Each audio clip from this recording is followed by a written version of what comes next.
Now moving to the characteristic of soil. A variety of soil can be physically distinguished by means of its texture, porosity, temperature, structure, color, density and consistency. These properties are important to determine the soil ability. Let us discuss each of them in detail one by one. Starting with soil texture. Soil texture is determined by the type of soil particles, that is, it may be silt soil, sand or clay. On the other hand, soil structures are large in size. These are formed when carbonates and iron oxides with organic constituents, coal particles, etc. are forced together to form large secondary structures. Soil density, if you look, soil density is the capacity of soil for compaction, that how much compact the soil is, that will be decided by the soil density parameter.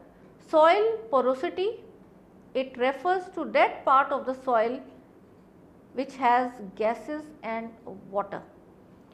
Soil consistency is the soil's ability to stick together. The temperature of soil and color is self-defining. There is no need to go into the details there. Resistivity of soil is resistance of electrical current conduction by the soil. Now let us go into details for the two most important properties of soil, and they are soil structure and soil texture. Let us begin with the soil texture. The physical structure of the soil, as we have seen, is known as the soil texture, and this is determined by the type and size of the particles of soil. The size of the X rock pieces varies substantially from large bits of gravel, that is more than 2 mm in diameter, to much smaller clay pieces which are less than 0.002 millimeters in diameter. In order to see the slit particles, microscopes are used. Also, an electron microscope can be used to see the clay particles. Soil texture may be of the different types, that is, you may have sandy soil or slit or clay or loam.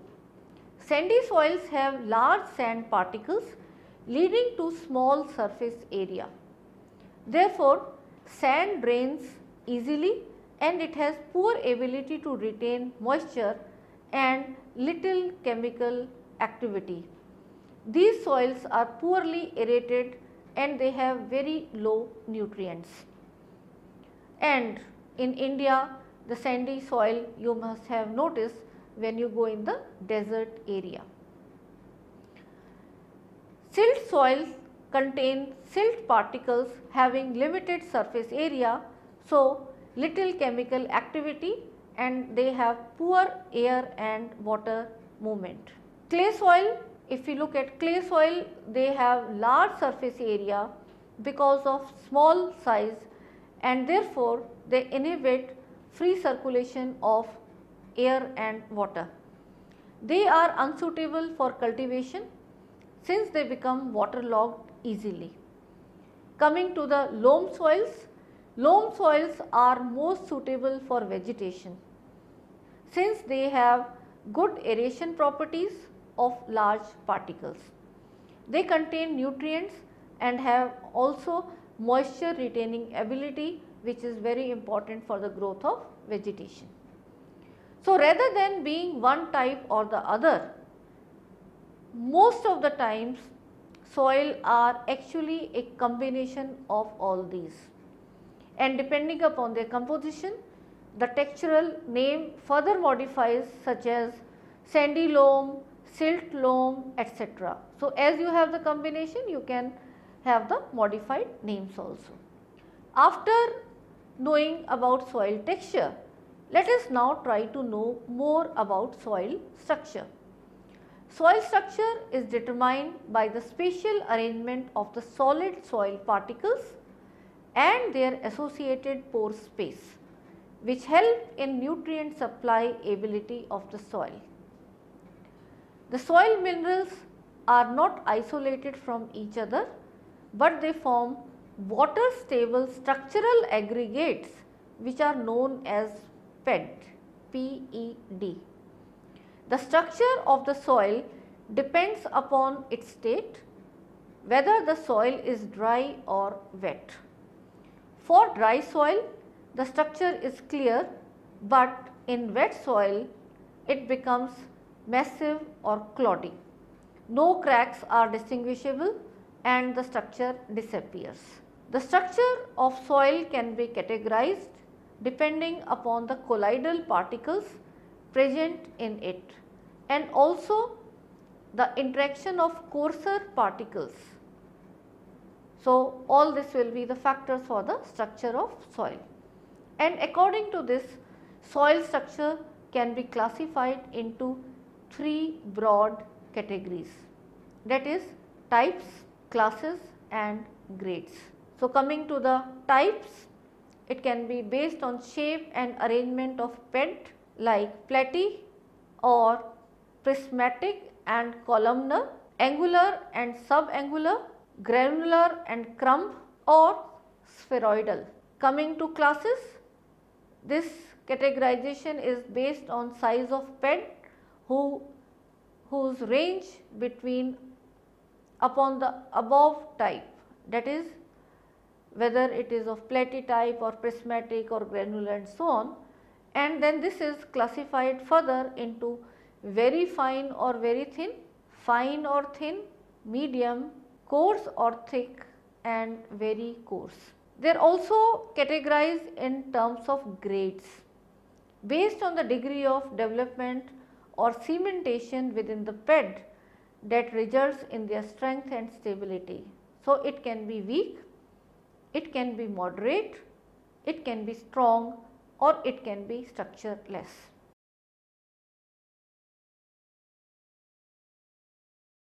Now, after studying this, let us move to the composition of soil. There are variety of substances present in the soil. These substances are classified as minerals, organic matter, water and air.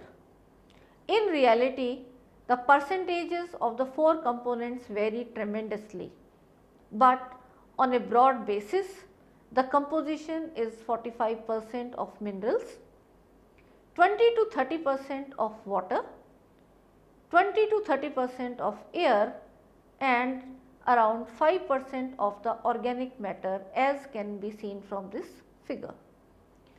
Water and air is present in spaces between the soil particles, but there is variation in the ratio of pores filled by air and water. The ratio may vary seasonally, weekly or even daily, and this will depend upon addition of water by precipitation, the flow of water, discharge of groundwater and flooding, and there are several processes to alter the pore space. In the composition of soil, let us now focus more on the inorganic components of soil. Inorganic components are derived from rocks, that is a naturally occurring solid material composed of one or more minerals, and they can be derived from minerals. 50% of the total mass of the soil is inorganic minerals. The inorganic components are very important because they are responsible for soil mass and volume. They provide nutrients which are important for plant growth, and they supply materials for formation of other minerals also. Primary minerals are those minerals that form under different conditions than the conditions at the earth's surface. The soil is essentially silicate material, that is 74.3% of which consists of silicon and oxygen. The common elements in soil are oxygen 46.6%, silicon 27.7%, aluminium 8.1%, iron around 5%, calcium around 3.6%, sodium around 2.8%, potassium around 2.6% and magnesium around 2.1%. Finely divided quartz commonly dominates in sand and silt soil, and remember its chemical composition of quartz is SiO2, that is silica. In addition, some other primary minerals which are there are silicates, orthoclase, albite, epitote, etc. Iron oxide, geothite and magnetite also constitute a major mineral fraction of many soils, along with some manganese oxides, titanium oxides and or calcium or magnesium carbonates. The clay minerals in soil are secondary minerals. At the surface, all the silicate clays are bound by cations, namely calcium, magnesium, sodium, potassium, ammonium, etc., which are not leached by water and are exchangeable. Thus, they are available as plant nutrients. Now, coming to the organic components of the soil.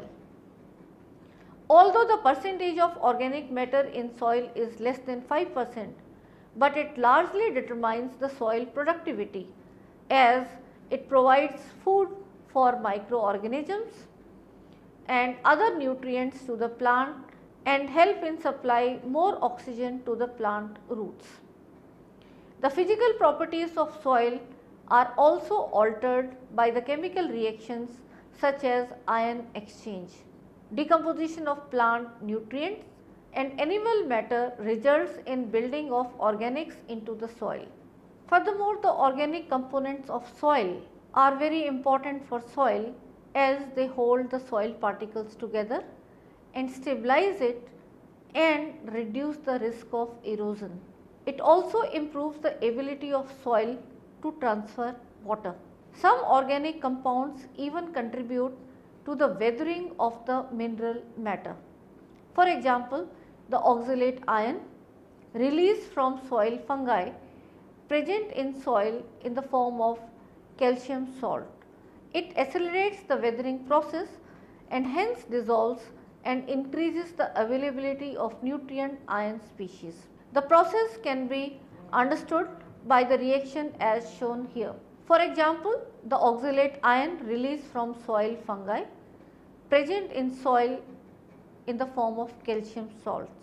It accelerates the weathering process, hence dissolves and increases the availability of nutrient ion species, and the process can be understood by the reaction as you can see here, that is, you have the metal hydroxide and the calcium oxalate, and in the presence of acid what happens is the metal oxalate will be formed and releasing this calcium ion.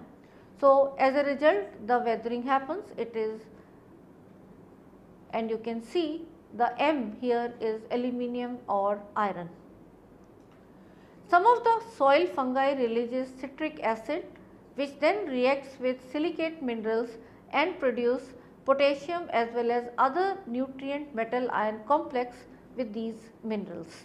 The major organic compounds and their significance in the soil can be summarized as shown in this table.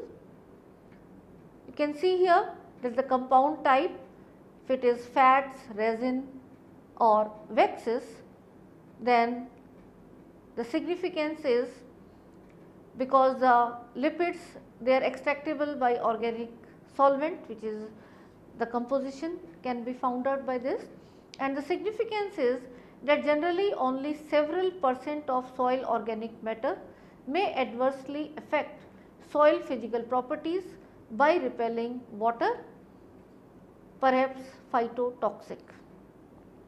Then the other compound type is humus, And if you look at the composition, it is degradation resistant residue from plant decay, largely having carbon, hydrogen and oxygen. And if you look at the significance, it is the most abundant organic component and it improves soil physical properties, helps in exchanging the nutrients and reservoir of fixed nitrogen. Next one is the phosphorus containing compounds, and if you look at composition, they are phosphate esters, inositol phosphates like phytic acids and phospholipids. And if we look at the significance, they are the source of plant phosphate. The next one are the saccharides, that is cellulose, starches, hemicellulose, gums, and if you look at the significance, they are the major food source for soil microorganisms and help in stabilizing the soil aggregates. Next ones are the nitrogen containing organic compounds. The nitrogen bound to humus, amino acids, amino sugars or other compounds are the composition under this class, and they provide nitrogen for soil fertility if you look at the significance. Now after this, let us move to water and air in soil. Mineral soil, as you are aware, consists of 20 to 30% of water and only half of it is available to plants. It acts as a medium for transport of essential plant nutrients from soil to roots and to the farthest reaches of the plant leaf structure. Soil water is part of the global hydrological cycle, which shows how water that falls as precipitation returns to the atmosphere through transpiration and evaporation. In the soil, water stands at a certain level commonly called as water table. On a local scale, how well the soil stores water is of great importance to crop production and the vitality of the land. Soil contains small particles and pores in it, and water phase depends on the soil solid matter. Water is transported to plant by capillary action and gravitational forces, this you are already aware. Electrical potential gradients and concentration gradients are the two factors on which the presence of nutrients in water depends. Mostly, water present in border spaces is more available to plants. Organic matter which is present in the soil may hold large concentration of water as compared to soils. Therefore, it is not available to plants because of chemical and physical absorption of water by organic matter. Soil air is the space in soil containing oxygen, and the oxygen allows for respiration of both plant roots and the soil organisms which are present in soil. But carbon dioxide is also there due to respiration of plant roots and soil organisms, and roughly 35% of the volume of typical soil is composed of air filled pores. The percentage of carbon dioxide increases in soil air, that is 0.25% in soil air and 0.03% in atmosphere, and this is because of the decay of organic matter, as you can see from this equation. HCHO, when it gets oxidized with O2, you will have the formation of CO2 plus water. So similarly, all the organic matter, when it decays, there will be carbon dioxide which will be rising.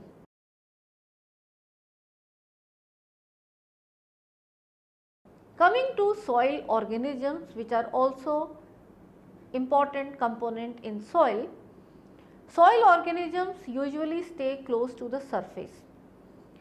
The climate and the resultant vegetation greatly influence the specific flora and fauna inhabiting soils. The species composition are different for different climatic zone such as arid desert, grassland area, humid forest area and cultivated field. The activities of specific groups of soil organisms are commonly identified by their number, their weight per unit volume and also by their metabolic activities. Soil organisms may be classified into two groups based on the sources of energy and carbon. They are autotrophic organisms and heterotrophic organisms. Let us know what are autotrophic organisms. Autotrophic organisms are termed as producers, that is, they are those organisms which obtain their energy from the oxidation of the inorganic compounds containing nitrogen, sulfur and iron and most of the carbon from carbon dioxide for the manufacture of food such as bacteria and blue-green algae. On the other hand, heterotrophic organisms are termed as consumers, that is, they are those organisms which obtain their energy from the breakdown of the organic compounds such as herbivores, bacteria, carnivores and fungi. Out of these fungi and bacteria, they cause the decay processes.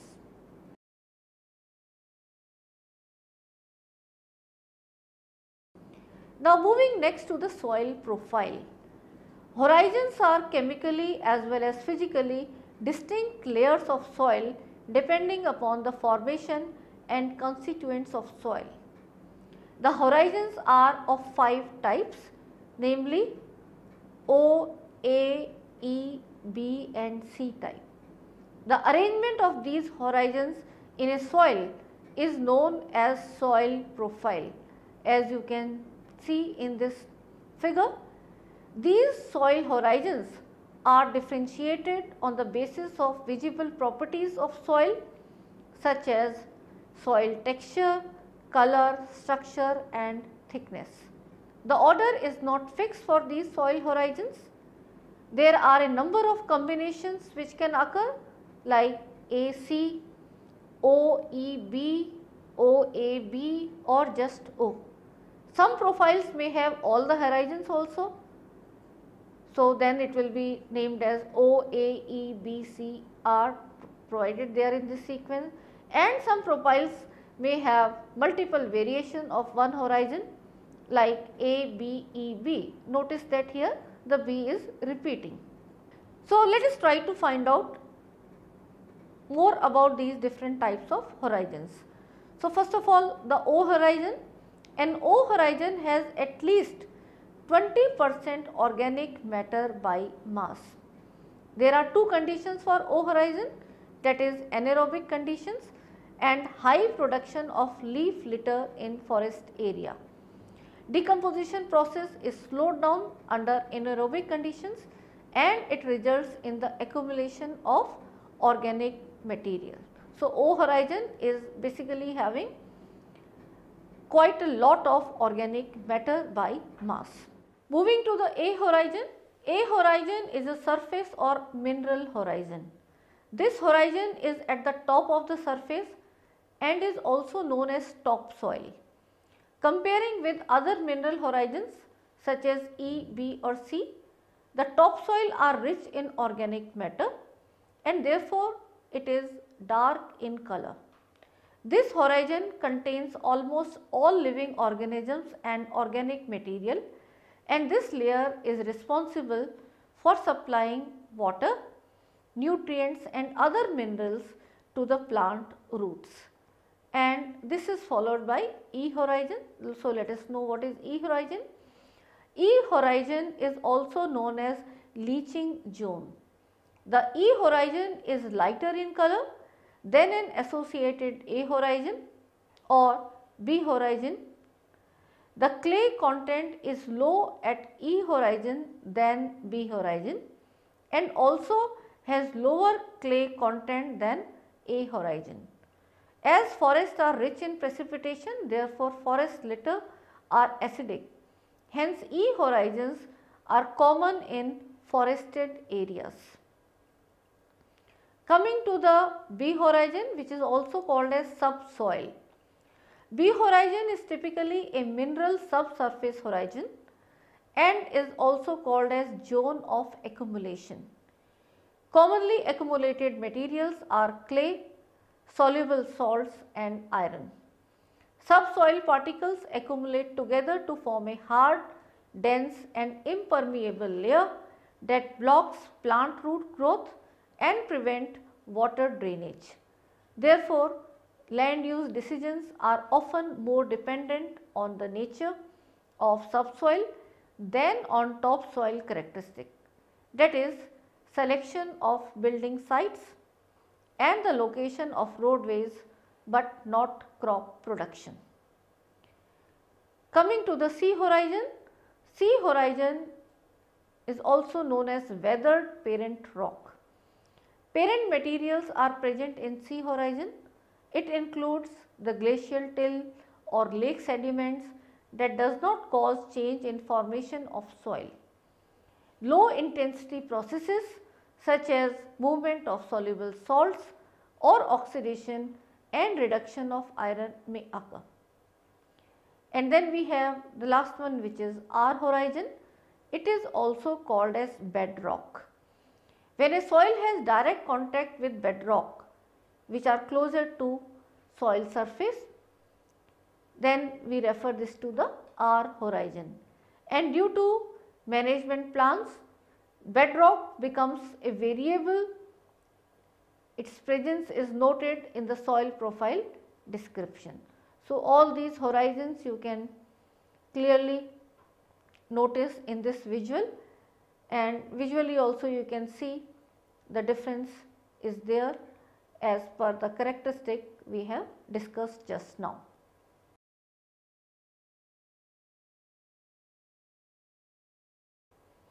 Now, after understanding the structure of soil and its composition, let us now move to soil reactions. Soil reaction depends upon the acidity and alkalinity of soil, and they are noticeable as they affect the nutrient in soil, the growth of plant and also the microbial activity. Generally, these reactions are highly influenced by occurrence of an ion exchange due to both mineral and organic fractions of soils. Let us first discuss the cation exchange reaction and then we will move to the anion exchange reaction. So, under the cation exchange reaction, as the name suggests, there is a exchange of the cation part of the chemical substances, and one of the most important chemical functions of soil is the cation exchange reaction, which will take place at the surface of the clay minerals, humus particles and to some extent ferric hydroxide because of the presence of negatively charged sites. Potassium, calcium, magnesium and some other trace materials essential to plants we know are available to these plants. And when roots take up these nutrient metal ions, hydrogen ions are exchanged by them.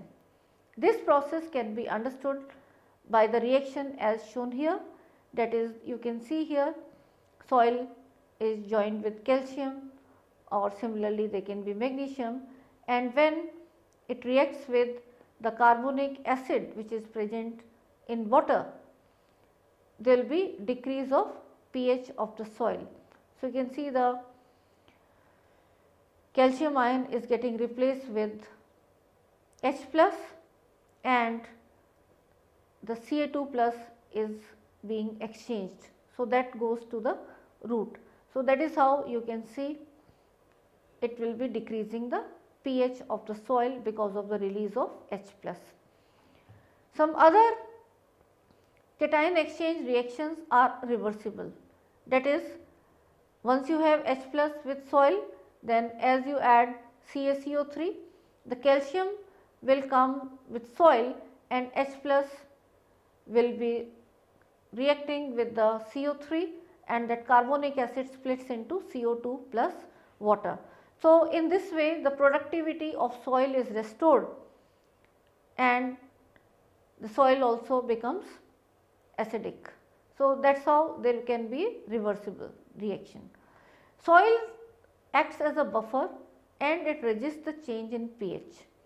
Soil type is the basis of its buffering capacity.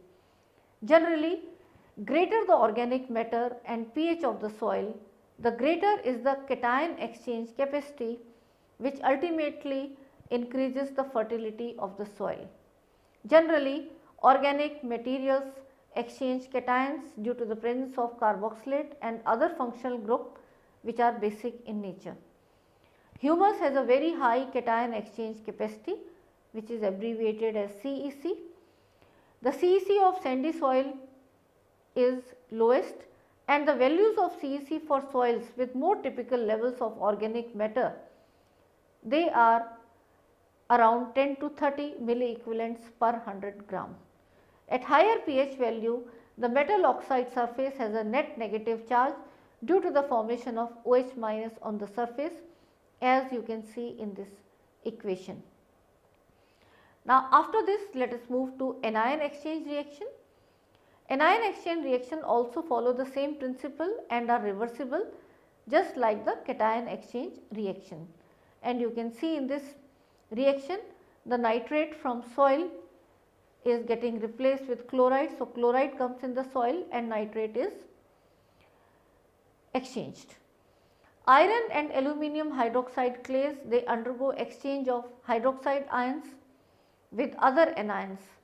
The metal oxide has a net negative charge, and under such conditions the anions such as phosphates and sulfates can be exchanged, as is represented in these equations. The reactions are necessary for soil and plants interaction, as they reverse the anion exchange reaction and provide nutrient anions to higher plants.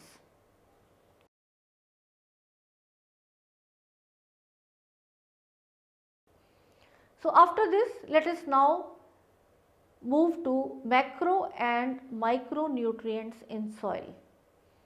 There are certain elements that are essential for plant growth and reproduction. The nutrients required by plant organisms in high concentration are called as macronutrients, as the name macro is big, and those which are required in lesser concentration are called as micronutrients. So, if we go into the details of macronutrients, the essential macronutrients are carbon, hydrogen, oxygen, nitrogen, phosphorus, potassium, calcium, magnesium and sulfur. The atmosphere and water are the sources of carbon, hydrogen and oxygen, you are already aware, and nitrogen may be obtained by some plants directly from the air with the help of nitrogen fixing bacteria. The other macronutrients are present in the soil, and you know about NPK, that is nitrogen, phosphorus, potassium. They are generally added as fertilizers because the fertility of soil depends upon them. Generally, the macronutrients exist in the soil in two conditions. First is the complex and insoluble compounds that serve as reserves for the nutrients, and second in simple forms and soluble soil solution which is readily available to plants. Now, talking about these macronutrients, first is the nitrogen. In the process of mineralization, microbes feed on organic matter releasing ammonia, which may be reduced to ammonium ion and other nutrients. The carbon and nitrogen ratio of the soil is above 30:1. The supply of nitrogen is less, as some bacteria feed on ammonium and hence incorporate nitrogen. This is known as immobilization process. The nitrogen is in the immobilized form. If the ratio of carbon and nitrogen is less than 15, ammonia is released to the soil and used by bacteria in the nitrification process. Approximately 11 kg of nitrogen per acre is added by bacteria. and in an unfertilized field, this is an important source of nitrogen. The next macronutrient is phosphorus. Phosphorus is the second most critical plant nutrient. It is essential for the growth of plants, and it is estimated that 0.1% of the total weight of the soil is in the form of phosphorus, but only 1% of it is available to plants. The available part is 50% made of organic matter. Fertilizers used for agriculture are made up of phosphorus. Lack of phosphorus causes alteration in normal opening and closing of stomata which are present on plant leaf. Hence, the temperature of plant becomes 10% higher than the normal temperature. Phosphorus is most available when soil pH is 6.5 in mineral solid and 5.5 in organic soils. The next macronutrient is potassium. So, potassium we can say is the third essential element for plants. It activates some enzymes and plays a vital role in the water balance in plants. Mica, biotic and potassium feldspar are the minerals of potassium, and on solubilization 50% them is available as exchangeable cations and 50% is available as soil water solution. Potassium is fixed between the clay layers. This is known as potassium fixation. Depending upon the conditions such as soil texture, intensity of drying and amount of potassium that is exchangeable, there is a fixed percentage for potassium which is present. The next macronutrient is calcium. Approximately 1% of the total weight of soil is calcium.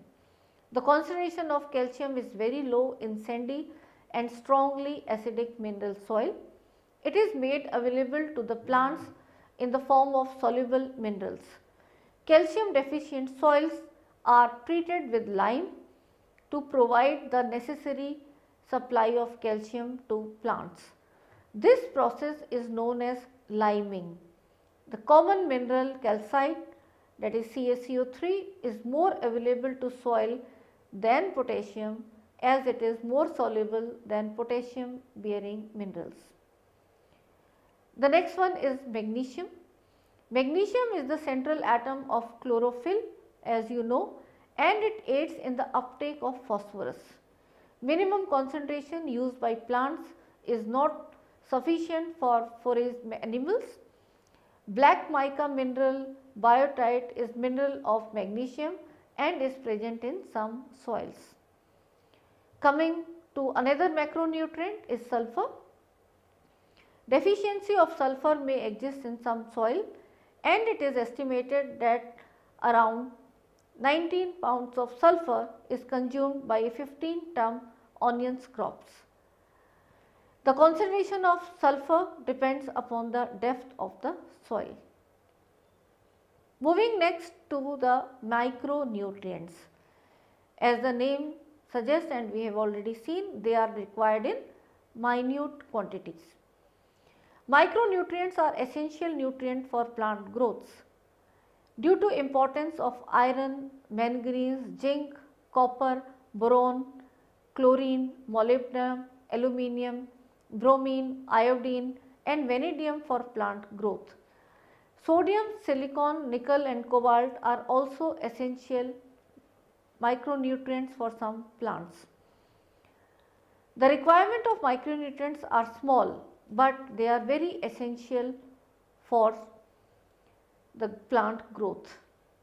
They are used for metabolic activities of plants. They are present in mineral components of the soil, but it is also true that if they are used in excess, they can cause deficiency in several minerals. For example, the excess use of phosphates result in lowering of the concentration of zinc and iron, as it forms insoluble zinc and iron phosphate. Deficiency of iron can also be caused by excessive use of heavy metals or calcium minerals in the soil. The amount of soluble boron, molybdenum and chlorine in excess are also toxic for soil. So, it is very important that they are there in the correct proportion.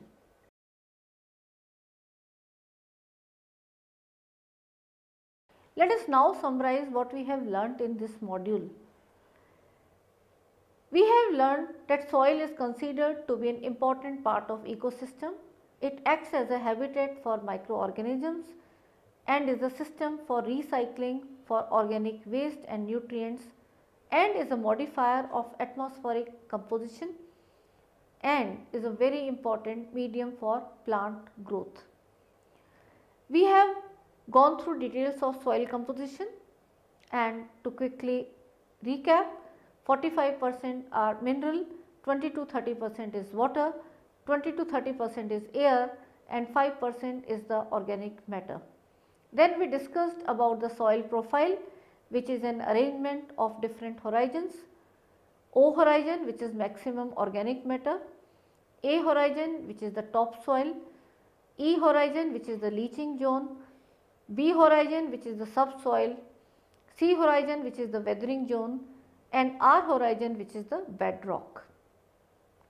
We also studied the cation and anion exchange reactions, which are important in soil, and they affect the nutrient availability, microbial activity, and plant growth.